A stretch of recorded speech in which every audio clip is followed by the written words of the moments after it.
오늘은 상처 입은 가정의 상처 치유하기에 대해서 말씀을 드리려고 합니다.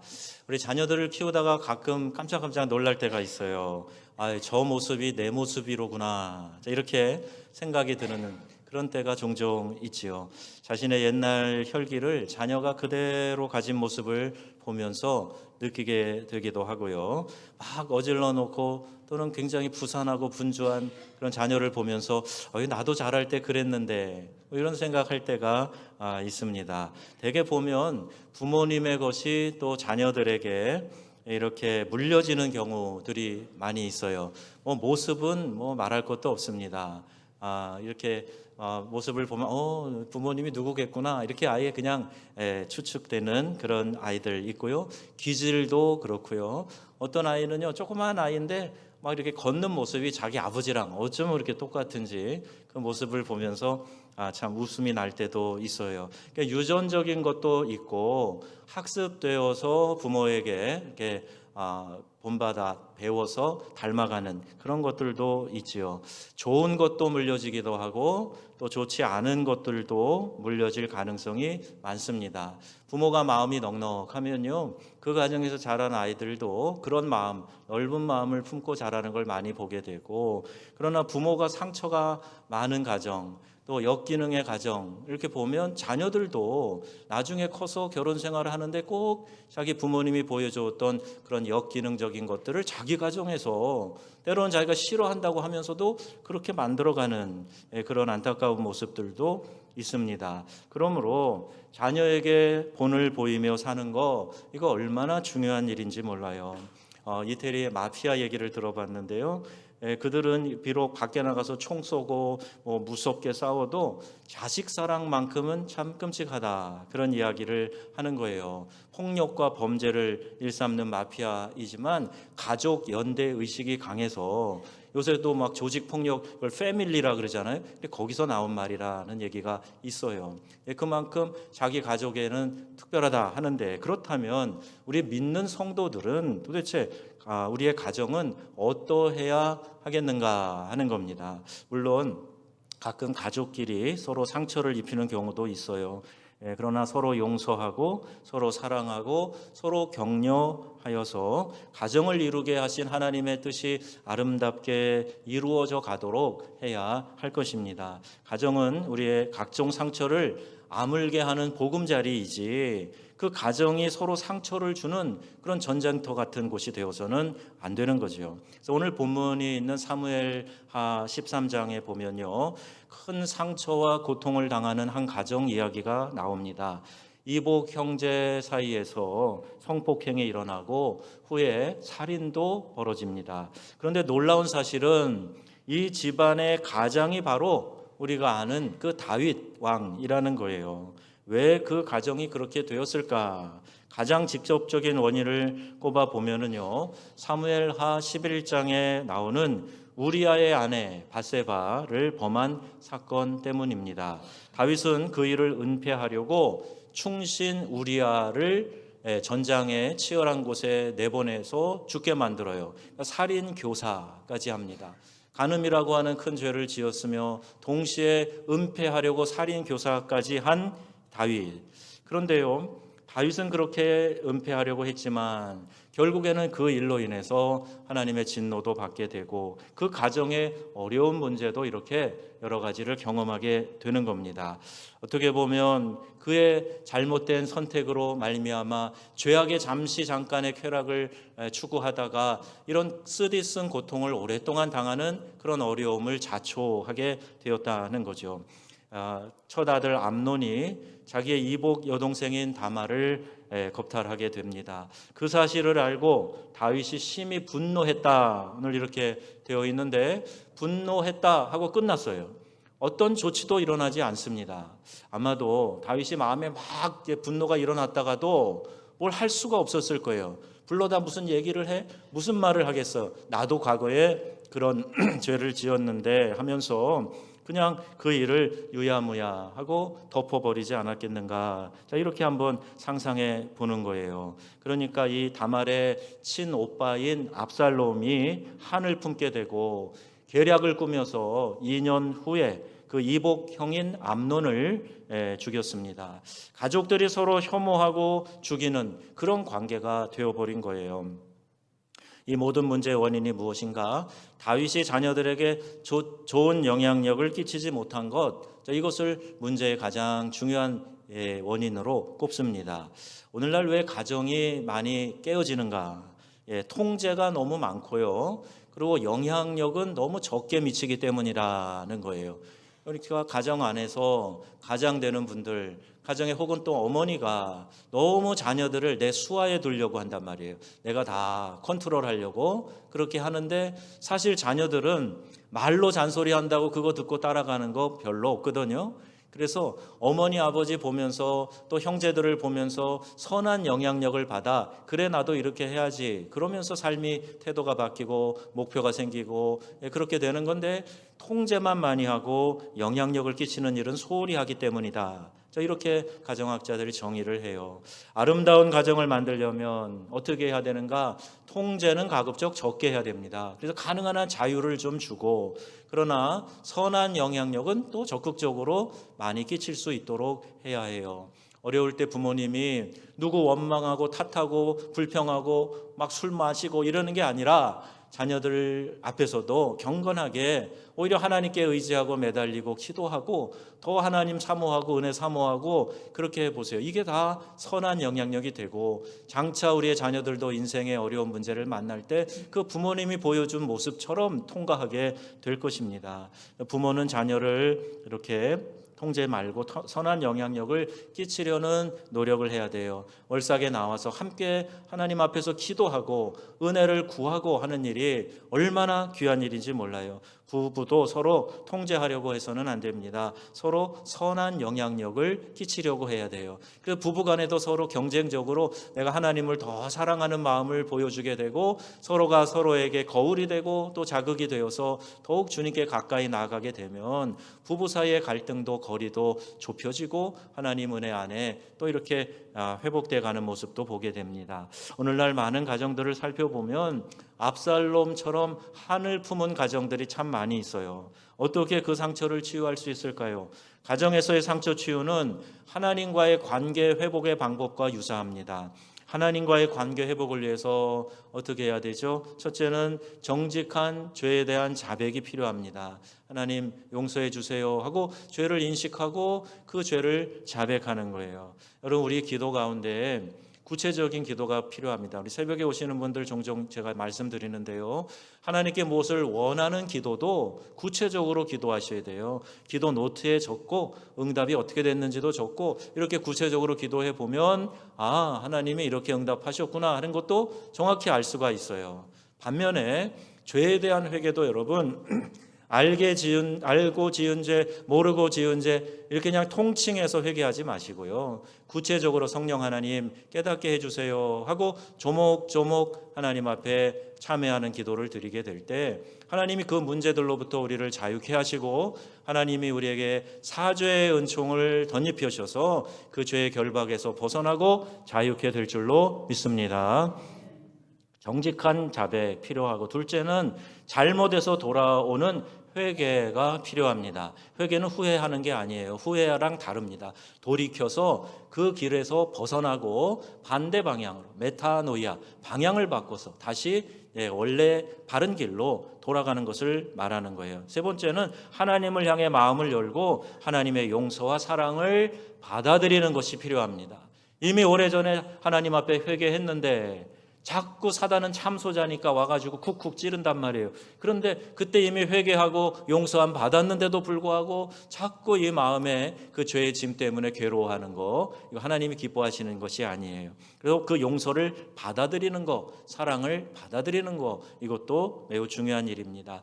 또 마찬가지로 하나님과의 관계 회복과 마찬가지로 가정 내에서의 상처의 치유도 이와 같은 세 가지와 함께 기도하는 것이 필요합니다. 그 네 가지를 말씀드리려고 해요. 첫째, 정직한 자백입니다. 가정 내 갈등이 일어날 때 한 사람만 일방적으로 잘못한 경우는 거의 없어요. 우리 교통사고도 보면 쌍방과실 몇 대 몇 뭐 이렇게 나오는데 보면요, 내가 다 잘한 것 같지만 나도 이거 잘못한 게 있구나 라는 거 보험회사 직원이 혹은 경찰이 밝혀주잖아요. 인간관계 사이에서도 이런 일들이 많습니다. 내가 100% 잘한 것 같지만 원인 제공을 했다든지, 아니면 그 감정을 촉발하도록 했다든지, 혹은 내가 부적절하게 반응해서 그 노여움이 커졌다든지, 여러 가지 이유가 복합적으로 있을 수 있어요. 그 말은 내 잘못이 있다 하는 것을 인정하라는 겁니다. 그처럼 자기 잘못을 인정할 줄 알아야 되고, 그런 태도가 바로 용기이고 성숙함이에요. 주님은 베데스다 목가의 소경에게 묻습니다. 내가 낫고자 하느냐? 이렇게 물어요. 물론 그 병에서 고침받고 네가 보기를 원하느냐 이런 의미도 있지만, 내 삶이 나아지기를 원하느냐 이렇게 물으셨다고도 우리 생각해 볼 수가 있어요. 정말 낫고자 하고 상처가 치유되기를 원한다면 먼저 내 문제가 뭔지를 인식하고 내 잘못을 인식하고 인정해야 됩니다. 그렇지 않으면 이 회복될 희망이 요원한 거예요. 몸에 이상 신호가 와도 그래요. 괜찮다, 괜찮다, 뭐 나아지겠지. 그리고 자꾸 돌보지 않고 놔두면요, 방치한 병은 점점 더 커지게 되어 있습니다. 정말 사사로운 것일 수도 있어요. 하지만 그럴 때라도 잘 점검하고 또 필요하면 치료를 해야, 초기에 치료를 해야 그 병을 이겨낼 수 있지 않겠습니까? 병원에 가서 제가 여기가 좀 안 좋은데요, 여기가 아픕니다, 이렇게 인정하고 이야기를 할 때 진찰이 시작되고 또 치료가 시작되는 것 아니겠습니까? 가정 내의 상처가 치유되려면 내 잘못을 인정하고 용서를 구해야 됩니다. 다른 사람은 다 자기 약점을 보는데 자기만 인정하지 않고 내가 뭘 잘못했어요? 난 문제 없어요? 이렇게 하면요, 오히려 다른 사람만 문제가 있다고 생각하면 치료가 일어나지 않습니다. 내 문제가 뭔지 정확하게 알고요, 그 문제 치료를 위해서 하나님 앞에 들고 나가야 돼요. 그래야 하나님의 다루심이 시작되는 거고, 그렇게 모든 질병을 하나님은 고쳐주세요. 육체의 질병 아니라 우리의 마음의 질병, 그리고 내 영혼의 질병, 모든 것 부족한 것들도 하나님은 해결해 주시고 고쳐주실 줄로 믿습니다. 그러니까 인정하라는 거죠. 하나님, 부끄럽지만 이런 죄를 지었네요, 용서해 주세요. 그리고 참회하고 회개하고 돌이켜서 다시는 그 죄의 길로 가지 않도록 하는 그런 마음의 각오가 필요한 겁니다. 이것이 교회다라는 책으로 알려져 있는 척 콜슨이라는 분이 이렇게 교훈했어요. 뭐라고 말했냐면, 정직한 자백은 인간관계의 치유를 위해서 필수적인 거다.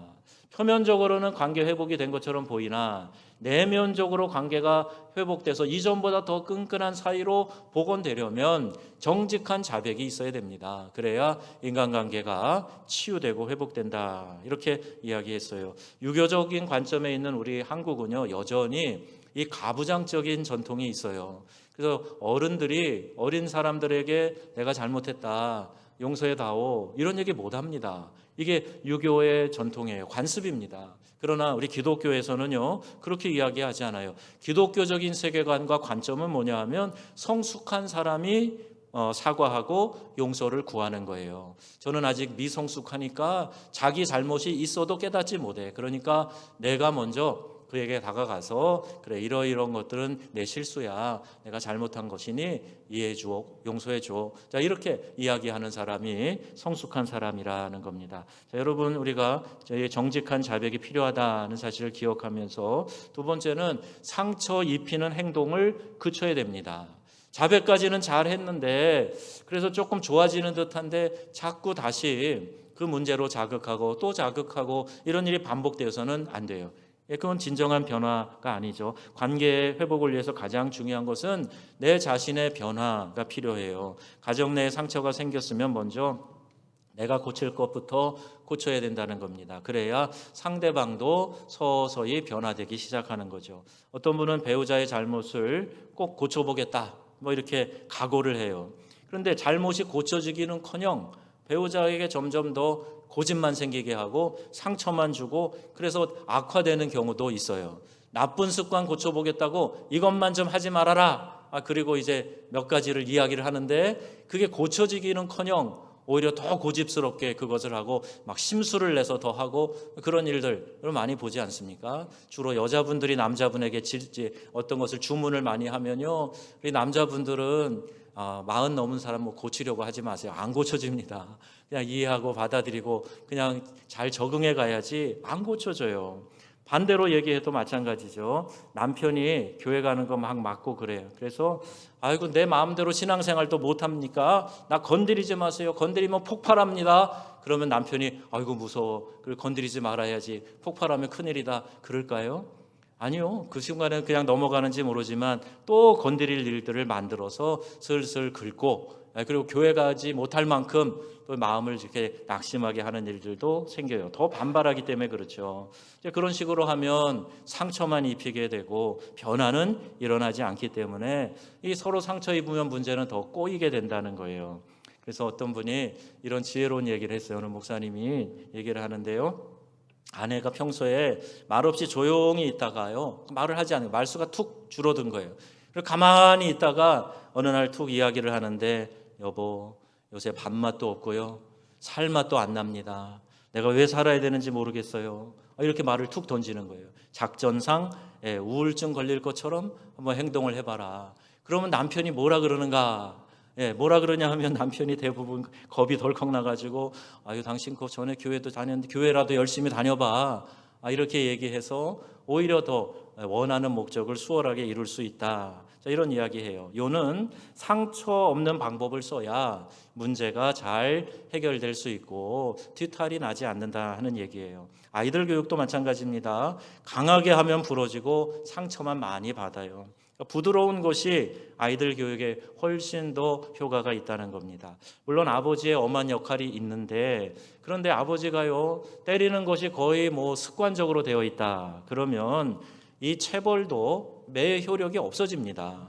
가끔 한 번이지, 그것도 한 번 따뜻하게 야단쳤으면, 오른팔로 회초리를 쳤으면 왼팔로 안아주는 그런 마음으로 해야 되는데 그냥 혈기로 화를 내고 그러면 아이들도요 그 마음에 노여움이 쌓여요. 그래서 아버지가 원하는 정말 사랑해서 한 지도였는데, 훈육이었는데도 불구하고 아이들이 빗나가고 반항하고 아버지 미워하고 이런 일들이 생기게 되는 거죠. 그래서요 어떤 어머니는 한 번도 아이들을 체벌하지는 않는데요, 그냥 아이의 손을 붙잡고 그런데요, 야 내가 너를 위해서 얼마나 기도하고 있는지 아니? 알지? 엄마가 새벽에 가는 것도 다 너를 위해서 너 잘되게 하려고 기도하고 있는 거야. 추워도 가고 더워도 가고 너를 위해 기도하고 있단다. 용기를 내라. 그러면요 이 아이가 꼼짝 못하고 어머니 말을 들을 수밖에 없었다. 그렇게 고백을 하는 거예요. 부드러움이지만 그러나 정말 원하는 일들을 이루어가는 것 아니겠습니까? 강하게 우격다짐으로 남을 바꾸려고 하면 상처가 생겨요. 상처는 또 상처를 불러요. 상황을 악화시킵니다. 그러므로 가족들은요 서로 상처를 주지 않도록 최선을 다하고 상처를 주는 행동을 멀리해야 됩니다. 특히 사소한 일로 인해서 생기는 상처, 이것을 잘 다룰 수가 있어야 돼요. 이건 깊은 상처, 큰 상처 아니니까 괜찮겠지. 그러다가 보면요 이 상처가 계속 자리 잡고 있고 치유가 안 되면 또 거기서 곪고 더 안 좋은 문제로 이렇게 발전돼 가는 것도 봐요. 사소한 일이 커져서 나중에는 가정에 큰 어려움도 끼치고 깨어지는 가정도 작은 것에서 시작되는 일들이 있습니다. 여러분 이 이야기를 들어보셨을 텐데 참 어처구니 없는 일이 미국 서부 시대에 있었던 것으로 많은 사람들이, 역사가들이 다 이 이야기들을 종종 합니다. 서부 시대에 그 해필드 가문과 맥코이 가문이 있었어요. 두 가문 다 이제 목축을 하는데 어느 날 돼지 한 마리 때문에 싸움이 일어납니다. 이게 누구 집 돼지냐, 아마 그 돼지에게는 이 낙인을 안 찍은 모양이죠. 누구 집 돼지냐, 그래가지고 서로 다툼이 일어났는데 처음에는 그냥 가볍게 이야기하는 걸로 시작했다가 누군가가 퉁명스럽게 이야기하니까 또 거기에 말싸움이 되고 싸움이 점점 더 커져갔다는 거예요. 그래서 무려 12년 동안 서로 원수처럼 지내면서 싸웠던 거예요. 그 싸움으로 말미암아서 해필드 가에서는 3명이 목숨을 잃었고 맥코이 가문에서는 7명이나 목숨을 잃었어요. 외부 사람도 2명 이렇게 죽었다 그래요. 그 양쪽 집안 중에 어느 누구도 돼지 한 마리가 12명의 사람의 생명보다 귀하다 이렇게 생각하는 사람은 아무도 없었을 겁니다. 그럼에도 불구하고 그 분노와 상처를 소화하지 못했기 때문에 이런 비극적인 결과를 맞이하게 된 거예요. 때로는요, 이렇게 아주 사소한 일에서 큰 싸움이 시작될 수 있다는 거예요. 내 자식이니까, 나를 이해해 줄 만한 사람이니까 함부로 상처를 주고 그거 별거 아니겠지 하고 그냥 덮어버리고 사과도 안 하고 또 거기에 대한 치료도 하지 않으니까 나중에 곰고 골마서 큰 문제가 되고 관계의 단절을 맞게 된다는 겁니다. 그러므로 사소한 잘못이라도 생기면 과감하게 돌아서고 특별히 잘못된 언어 이거 참 주의해야 됩니다. 오는 말이 고와야 가는 말이 곱다는 속담이 있는데요. 우리 그리스도인들은 좀 오는 말이 곱지 않아도 여러분은 고운 말로 답하시기 바랍니다. 그래야 갈등을 줄이고 그래도 예수 믿는 사람이구나 하는 것이 하나님의 영광으로 돌려지게 될 것입니다. 하나님은요, 남에게 상처를 입히지 않으려고 애쓰는 사람 귀히 여기시고 복을 주시는 줄 믿으시기를 바랍니다. 그래서요, 이 세상의 원리는 내가 받은 거를 분풀이하고 돌려줘야 속 시원하고 네가 이겼다, 잘했다 그래요. 그런데 우리 기독교의 원리는요, 나에게 상처를 주고 어려움을 줬어도 내가 그것을 탁 품어주고 참아주고 용납해주고 용서해주잖아요. 그러면요, 하나님이 거기에 대해서 기억해 주시는 거예요. 하나님께 맡기는 것이 됩니다. 그래서 판단은 하나님이 해주시고 하나님이 내가 참고 상황을 좋게 정리한 것에 대해서 그 공을 인정해 주시고 내게 후한 복으로 돌려주실 줄로 여러분 꼭 믿으시기를 바랍니다. 그래서 내가 다 해결하려고 하니까 맞짱 뜨게 되는 거 아니에요. 그러니까 가서 부딪히고 싸우고 그러다 보면 서로 상처가 더 깊어져서 해결은 더 요원해지고 어려움 속에 들어가게 된다. 그래서 여러분 이렇게 내가 먼저 하나님 은혜를 사모하면서 상처 입히는 행동 하지 말아야 된다는 것과 세 번째, 마음을 열고 상대를 받아들이라는 겁니다. 가정 내의 갈등은 하루속히 털어버리는 게 좋아요. 부부 갈등도 마찬가지죠. 그것을 위해서 먼저 내가 화해의 손을 내미는 용기가 있어야 되고 화해를 잘 받아들이는 너그러움도 있어야 됩니다. 남이 화해를 요청할 때 마음을 닫고 화해의 싹을 자르는 거, 이거는 참 잘못하는 거예요. 상대방을 또 비참하게 만들 수 있어요. 아무리 상대가 잘못을 많이 저질렀다고 해도 화해를 받아들이지 않는 마음, 그건 더 잘못된 마음일 수 있습니다. 어찌됐든 그가 뉘우치면서 그래도 화해를 청했을 때 어떻든 간에 그 시시비비가 다 안 가려졌어도 그런 마음으로 다가온 것을 귀히 여기고 그냥 그것을 인정하고 받아들이면 나머지 세부적인 것은 추후에 천천히 감정이 풀어졌을 때 얼마든지 조정해 갈 수 있다는 거예요. 우리는 언제나 서로 가까이 용서하고 기꺼이 또 그 용서를 받아들여야 됩니다. 에베소서 4장 32절 말씀합니다. 같이 읽어보겠습니다. 서로 인자하게 하며 그리스도 안에서 너희를 용서하심과 같이 하라. 아멘. 우리가 서로 인자하게 하고 불쌍히 여기라, 긍휼히 여기라는 거예요. 무슨 그럴 만한 사정이 있겠지. 어려운 상황이 있으니까 저렇게 뾰족하게 말했겠지. 그렇게 이해하고 받아들여야 된다. 그것을 인자하게 대해야 된다 하는 겁니다. 우리가 그 사람의 입장에서 생각해 보면 또 이해되는 것들도 많이 있어요. 그래서 우리 그리스도인들은 그럴 수가 있어? 라는 마음이 들어오면요, 그럴 수도 있지, 이렇게 빨리 이 마음의 표현을 바꿔야 돼요. 그럴 만한 이유가 또 있겠지. 이렇게 생각을 하면 많은 부분에서 마음의 평정을 찾을 수가 있습니다. 그처럼 서로 불쌍히 여기고 갈등을 풀려고 애써야 돼요. 오죽하면 저렇게 하겠어. 오죽하면 저런 반응을 보이겠어. 이해해 주라는 거죠. 갈등이 풀어지면 친밀성이 더 깊어집니다. 이제 자라는 아이들도 보니까요. 우리 교회 이제 온유가 발목 부상으로 이제 골절돼서 입원했잖아요. 그 이야기를 마당에서 하고 있는데 교회 마당에서 어떤 권사님이 그래요. 아이들이니까 이제 자라면서 이제 부러진 곳에 진이 나와 붙으면 이전보다 더 단단하게 될 수 있다고 누가 그 얘기를 하시는데요. 그 맞는 이야기예요. 우리도 상처가 나고 때로는 부러지고 관계가 깨져서 어려움이 있어도 그 갈등이 풀어지고 나서 봉합되면요 더 단단해지는, 더 서로를 깊이 이해하는 그런 관계가 될 수 있습니다. 언젠가는 이 갈등을 우리가 잘 해소해서 풀려고 애쓰게 될 때 그것이 풀어지게 되고, 그러나 반면에 풀어지지 않으면 더 비참하게 되고 언젠가는 그 갈등이 인생 전체를 불태우는 그런 문제로 비화될 수도 있다는 얘기예요.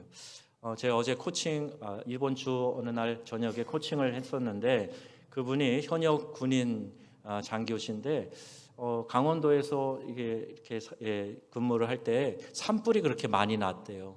봄철 이른 봄만 있는가, 2월달 이때만 있는가 그랬더니 아니고 최근까지도 이렇게 산불이 많이 난답니다.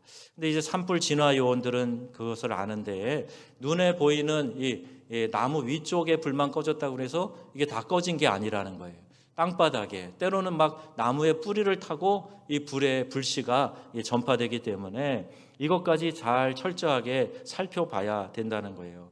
이것이 가정 안에서도 마찬가지입니다. 가정 내에서도 보이지 않는 뿌리에서 이 불붙은 화재가 있을 수 있다는 거죠. 그 표현적으로는 진화된 것 같은데 그 내면에서는, 땅 속에서는 여전히 완전 진화되지 않아서 그 이상한 열기들이 막 느껴지게 되는 거죠. 예민한 자극들이 튀어 올라오는 것들도 보게 됩니다.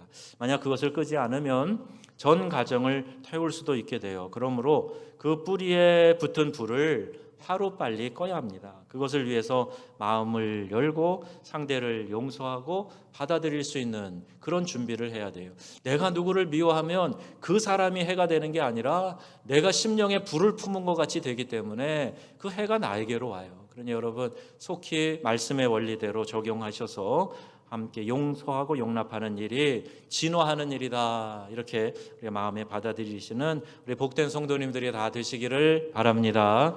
사랑에 대한 이야기를 교회에 오면 늘 하는데 사랑은요 오래 참는 거예요. 오래 참는 것에서 시작되고요, 사랑은요 마지막에 용서하는 거예요. 그리고 이 용서하는 것으로 마무리가 돼요. 아무리 상대가 틀리고 내가 옳다고 그래도 옳고 틀린 것만을 생각하며 살아갈 수는 없습니다. 사랑을 더해서 생각해야 돼요. 사랑이 없는 정의, 겉으로는요 굉장히 성숙한 것 같지만 사실은 아주 미성숙한 모습이에요. 내가 정의감이 있어서 이것이 그르고 이렇게 돼야 되고 이런 이야기를 많이 하는데 사실은 그 사람의 성숙도는 오히려 더 떨어져 있는 경우도 보게 돼요.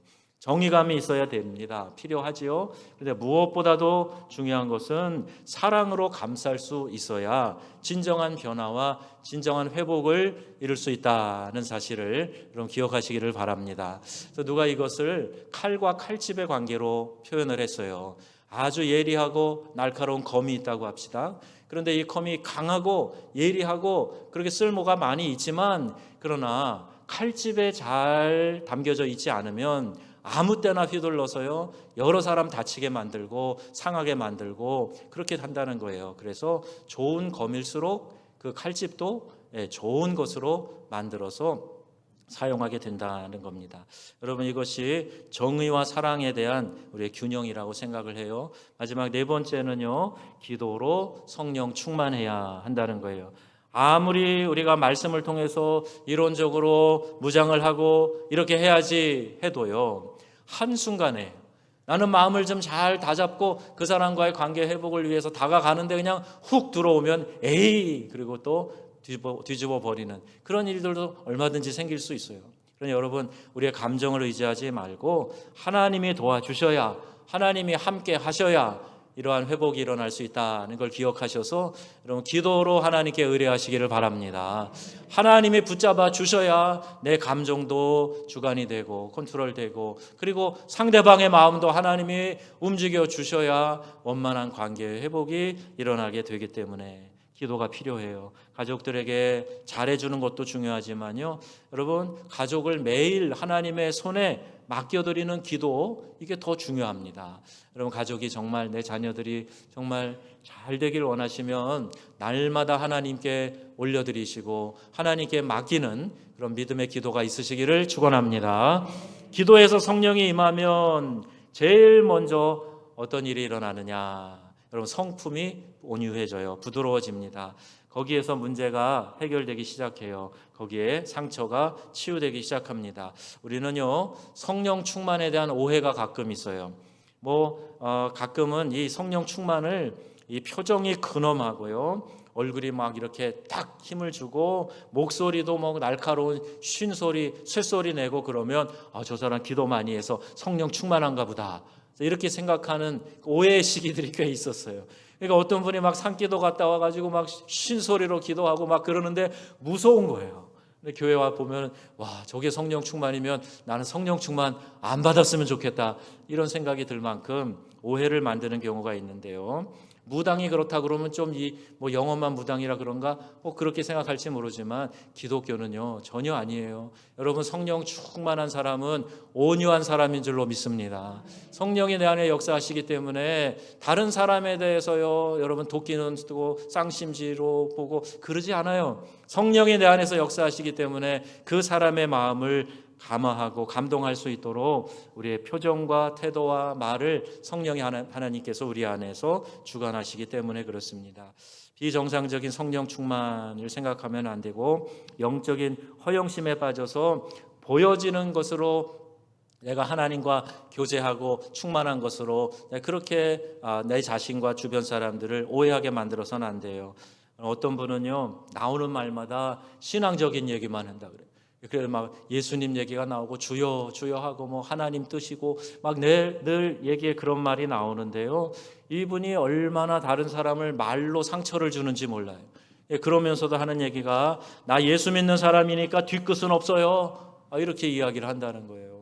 그런데 대부분 뒤끝 없다고 말하는 사람, 성격이 호탕해서 나 뒤끝 없어요, 나 예수 믿기 때문에 뒤끝 없어요 그러지만 그분은 자기가 상처를 안 받아서 뒤끝 없는지 몰라도 상처받은 사람은 뒤끝 오래 가요. 그 상처가 오래 남아있기 때문에. 그래서 여러분 뒤끝 없어요 말하기 전에 내가 얼마나 하나님의 은혜로 부드러워져 있는가, 내 말과 태도가 얼마나 다른 사람을 감싸고 있는가, 그것을 먼저 돌아보자는 거예요. 그러니까 여러분 우리 주변에서 하나님이 베푸시는 그 일을 생각하며 성령 충만이 성품의 열매로 드러나게 되시기를 축복합니다. 성령 충만의 큰 특징 중에 하나가요, 인간관계가 아름답게 되는 거예요. 하나님의 뜻을 잘 실천하며 충만한 삶을 살면 부부관계도 좋아지고 상하관계도 잘하고 고부관계, 또 친구관계, 교회 내 성도의 관계 잘 하게 됩니다. 이게 바로 성령 충만한 증거예요. 아무리 개성이 강한 사람들이 모여 있어도요, 성령 충만하면 아름다운 관계로 얼마든지 녹여낼 수 있고요, 그 공동체 이끌어갈 수 있어요. 어떤 분이 그러더라고요. 이렇게 몇 명만 모여도 참 의견도 많고 막 이렇게 갈등도 있고 힘든데 목사님 그 수많은 성도들 목회하시니까 얼마나 힘드세요? 저한테 그래요. 그런데 사람이 하는 일 같으면 힘들 수 있겠지만 하나님이 역사하셔서 이끌어 가시는 일은 힘든 일이 아니고 은혜로운 일이고 복된 일인 줄로 믿습니다. 여러분도 하나님의 은혜를 사모하셔서 내가 성령 충만하고 내 주변에 있는 사람들에게도 하나님의 은혜로 덧입혀 주시기를 기도하며 간구하시기를 바랍니다. 그러면 우리가 성령 충만할 때 서로가 다 그 상처가 급속히 치유될 것을 믿습니다. 의외로 가정에 상처가 있는 분들이 많습니다. 가족은 편하게 생각해서 그냥 무장해제하고 내가 그냥 쉽게 말하고 또 때로는 막 감정도 거르지 않고 화도 내기도 하고 짜증도 내기도 하고 그래서 그래요. 또 가장 사랑하는 사람이기 때문에 내가 받을 사랑을 기대하면서 섭섭해하는 그런 경우도 많아요. 그래서 섭섭맞기가 가장 많이 틈타는 데가 가정이고 또 영적인 가족 공동체인 교회고 그렇다는 거죠. 자, 이때 우리 자신을 지킬 수 있어야 됩니다. 섭섭함이 훅 들어오면 여러분 어떻게 하셔야 된다고요? 그럴 수가 있어? 그러지 마시고 어떻게 해요? 그럴 수도 있지. 무슨 사정이 있겠지. 자, 이렇게 받아들이시라는 거예요. 자, 가정 내 상처를 치료하기 위해 정리할게요. 정직한 자백이 필요합니다. 그리고 두 번째 뭘 말씀드렸죠? 상처를 입히는 행동을 그쳐야 됩니다. 세 번째, 마음을 열고 상대를 대하셔야 돼요. 그러려면 또 하나님의 용서와 사랑을 내가 받아들이는 그 마음이 필요합니다. 그리고 무엇보다도 기도로 하나님의 마음을 깨닫고 성령 충만해야 우리가 이러한 상처를 이겨낼 수 있어요. 상처받은 사람들이지만 또 그 상처가 주님 은혜 가운데 치유된 사람들이 되어서 내가 주님 은혜 안에 서로 다가가고 교제하고 그래서 서로가 서로를 보듬어주고 기뻐하고 은혜가 충만한 우리의 믿음의 공동체 여러분 가정들 다 되시기를 우리 주 예수님의 이름으로 축원합니다. 아멘.